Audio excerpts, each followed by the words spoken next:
అస్సలాముఅలైకుం hi అండి. ఇది ఎంతో టేస్టీ అయిన పెసరట్ని రెసిపీ చెప్తున్నానండి.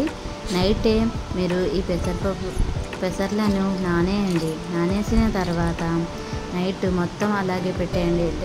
పెట్టేసిన తర్వాత దీన్ని నానేసి బాగా వాష్ చేసుకోండి. ఒక 4-5 సార్లు వాష్ చేయండి. వాష్ చేసిన తర్వాత ఈ పప్పుని నానేసినప్పుడు నైట్ దాంట్లో కొంచెం రైస్ని కూడా యాడ్ చేయండి. ఇప్పుడు మీరు ఒక డబ్బా ఒక 1/2 kg అది వేస్తే ఒక 50 grams వరకు రైస్ని యాడ్ చేయండి. చూడండి, అది వాష్ చేసిన తర్వాత అవన్నిటిని రైస్ని మరియు ఆ పెసర్లను దీంట్లో యాడ్ చేసుకోండి జార్లో. ఇది చాలా మంచిదండి హెల్త్కి. మీరు వారానికి ఒక్కసారైనా లేకపోతే నెలకి ఒకసారైనా ఈ పెసరట్లను తినండి. చాలా టేస్టీగా ఉంటుందండి. దాంట్లో 2 పచ్చిమిరపకాయలు, కొంచెం జీలకర్ర యాడ్ చేసి కొంచెం అల్లం ముక్కని చిన్నదిగా వేయండి. అల్లం ముక్కని కోసుకోండి, మీ ఇష్టం, లేకపోతే అలాగైనా యాడ్ చేసేయండి. యాడ్ చేసిన తర్వాత దానికి మూత పెట్టేసి ఒకసారి మిక్సీ వేయండి. మిక్సీ వేస్తే అది ఇంకా కొంచెం అలాగే ఉన్నాయండి, ఇంకా పేస్ట్ అవ్వలేదు. అందుకని దాంట్లో కొంచెం వాటర్ యాడ్ చేయండి. కొంచెం సాల్ట్ యాడ్ చేసి వాటర్ని కూడా యాడ్ చేయండి. ఎక్కువ వాటర్ వేయకండి. దోసపిండికి ఎలా రుబ్బుకుంటారో అలాగే మిక్సీ వేయండి. చూడండి, పేస్ట్ అయింది, కానీ అక్కడక్కడ అది నురగగా ఉంది. కొంచెం బాగా మిక్సీ అవ్వలేదు, గింజలుగా ఉంది. చూడండి, ఇప్పుడు మళ్ళీ ఇంకోసారి కొంచెం వాటర్ని యాడ్ చేసి మిక్సీ వేయండి. చూడండి, మిక్సీ వేసిన తర్వాత పేస్ట్ అనేది అయ్యింది. చూడండి, బాగా మెత్తగా అయిపోయిందండి. ఇప్పుడు ఆ పేస్ట్ మొత్తం దోశ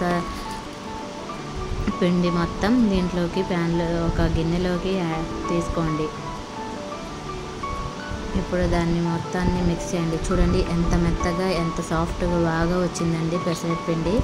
ఇలాగే రావాలండి, ఇంత గట్టిగానే ఉండాలండి. కొంచెం సేపటికి ఇది ఇంకా గట్టిగా అయిపోద్దండి. కొంచెం వాటర్ కలిపేసి సాల్ట్ టేస్ట్ చూసుకొని పెసరట్లు వేసుకోండి. చూడండి, చాలా బాగా వచ్చింది. దీంట్లోకి నేను పల్లీ చట్నీని యూజ్ చేస్తున్నానండి. పల్లీ చట్నీ చాలా టేస్టీగా ఉంటుందండి. నేను వితౌట్ కొబ్బరి దీంట్లో వేసుకున్నానండి. అంతే, కొంతమందికి దగ్గు ఉండడం వల్ల కొబ్బరి తినరండి, దానివల్ల అందరికీ ఇలాగే చేస్తున్నానండి. చూడండి, కొంచెం సాల్ట్ వేసుకున్నా. దీనికి తాలింపు కూడా పెట్టకుండా తినొచ్చండి. తాలింపు పెట్టలేదండి, నేను ఇలాగే వేసుకొని తింటామండి. మీకు ఈ చట్నీ రెసిపీ కావాలంటే నేను చెప్తానండి, మెసేజ్ చేయండి. చూడండి, చట్నీ రెడీ, పిండి రెడీ. ఇప్పుడు దీనికోసం మేము ఆనియన్స్ని చాలా మెత్తగా కట్ చేసుకోవాలండి. చిన్నగా పీసెస్గా కట్ చేసుకొని దీన్ని ఇలాగ మెత్తగా ఒకసారి అలా మిక్స్ చేయండి.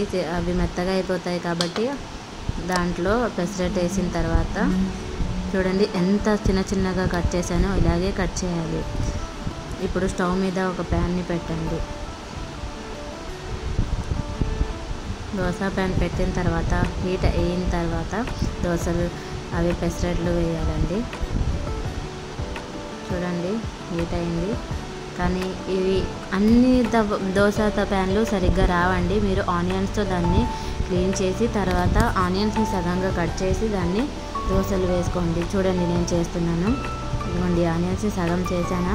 ఆ సగానికి దీని మీద ఇలా రుద్దాలండి. ఇలా చేసేసి తర్వాత ఇప్పుడు మీరు పెసరట్లు వేయండి. నీట్గా అండ్ క్లీన్గా వస్తాయండి. ఈ టైప్ యూజ్ చేయండి. ఎంత పాడైపోయిన ప్యాన్ అయినా ఇలాగే ఇలా చేస్తే నైట్ మొత్తం ఆయిల్ ఒకసారి రాసేసి ఆనియన్తో ఇలా చేసి మీరు దోశ వేయండి. కంప్లీట్గా మంచిగా సాఫ్ట్గా వచ్చిద్దండి, ఏమీ అంటుకోకుండా. చూడండి, హీట్ అయింది. ఇప్పుడు నేను పెసరట్ని వేస్తున్నాను. నా రెసిపీ ఈ పెసరట్ ఎలా వేయాలో అన్నీ మీకు యాజ్ ఇట్ ఈస్గా చేయండి, చాలా బాగా వచ్చింది. రాని వాళ్ళు కూడా చేయండి మీ ఇంట్లో అందరికీ నచ్చిద్దండి. చూడండి, ఆనియన్స్ని ఇలా చేసిన తర్వాత పెసరట్ వేసిన తర్వాత దాని మీద ఆనియన్స్ని జల్లుకోండి. మొత్తం పెసరట్ వేయండి, ఒకే చోట వేయకూడదండి ఆనియన్స్. చూడండి, ఆయిల్ని యాడ్ చేయండి. ఆయిల్ ఎక్కువ యాడ్ చేస్తే క్రిస్పీగా వచ్చిద్దండి. ఆయిల్ ఎంత తక్కువ వేస్తే అంత మెత్తగా ఉంటుందండి. మీరు మెత్తగా తినాలనుకుంటే ఆయిల్ తక్కువ వేసి వేయండి. లేదు మీకు క్రిస్పీగా కావాలి అంటే కొంచెం ఆయిల్ ఎక్కువ వేసే చేయండి.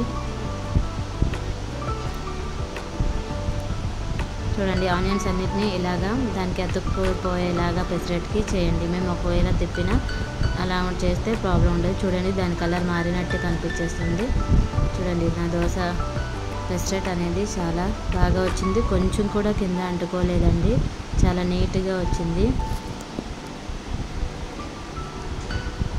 ఒక ప్లేట్లోకి తీసుకోండి పెసరట్ని. ఇంకో పెసరట్ అలాగే యాస్టీస్గా వేద్దామండి. ఆనియన్తో ఇంకోసారి తుడిచేసి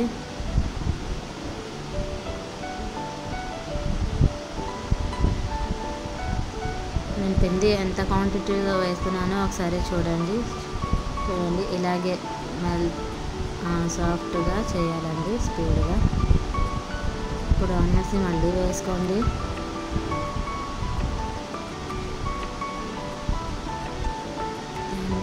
ఆనియన్ ఒకే చోట వేయకుండా మొత్తం పెసరట్ మొత్తం వచ్చినట్టు చూడండి. ఆయిల్ని స్ప్రెడ్ చేయండి, హై ఫ్లేమ్లోనే పెట్టండి.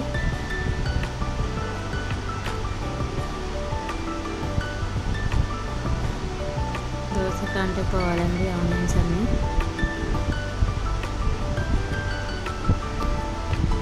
ఇది కూడా కలర్ మారిందండి, ఇప్పుడు తీసేయండి. చూడండి, క్రిస్పీగా వచ్చేయండి నా పెసరట్లు. మీ ఇంట్లో కూడా మీరు ట్రై చేయండి. నా పెసరట్లు మీకు నచ్చినట్లయితే నా ఛానల్ని సబ్స్క్రైబ్ చేయండి. మీ అందరికీ ఎవరికైనా మంచి జరుగుతుందంటే పుణ్యం పని చేయడంలో వెనక్కి అడగకూడదండి.